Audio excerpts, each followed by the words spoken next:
Адатта кыштын бир күнү каладагы мекеме ишканалардын ызгарга даярдыгын көрсөтүп коет. Көбүнчө жылуулук жакшы иштебей, жолдор убагында тазаланбай, тургундардын нааразычылыгы байма-бай жаралып турат. Андыктан 2021-2022 жылы кыш мезгилине даярдык боюнча мекеме ишканаларга суроо салдык.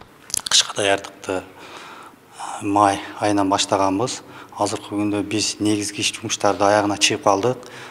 Быйылкы жылы биз Жалал Абад шаарында 10дон ашык от казандарды орноттук, жаңы типтеги. Андан сырткары жылуулук түйүндөрүн ремонт кылдык. 1-октябрга чейин биз ошол толугу менен кышка даярдап бүтөбүз да. Ал эми энергетика тармагында да кышка камылга кызуу жүрүп жаткан чагы. Жалал Абад облусуна берилген лимиттен ашык электр энергиясы пайдаланууда. Андыктан адистер үнөмдүү пайдаланууну эскертип келишет.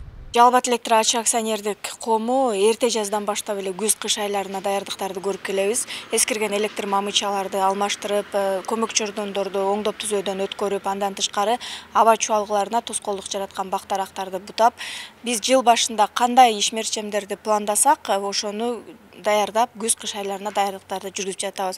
Азыр жерлерде кызуу жүрүп жатат. Жалал Абад облусунда жалпысынан кышка даярдык 35% аткарылды. Бир сезон үчүн облуска 176 000 тонна көмүр керектелет. Көмүр боюнча айтсак, мисалы билим берүү тармагына 16 000 тонна 1000 тонна көмүр керектелет. Азыр бүгүнкү күнгө 15% ташылды. Сентябрь айынча графикка жараша толук ташылып бүтөт. Ал эми саламат сактоо боюнча 2800 тонна бар. Ошонун ичинде бүгүнкү күндө 40% ташылды.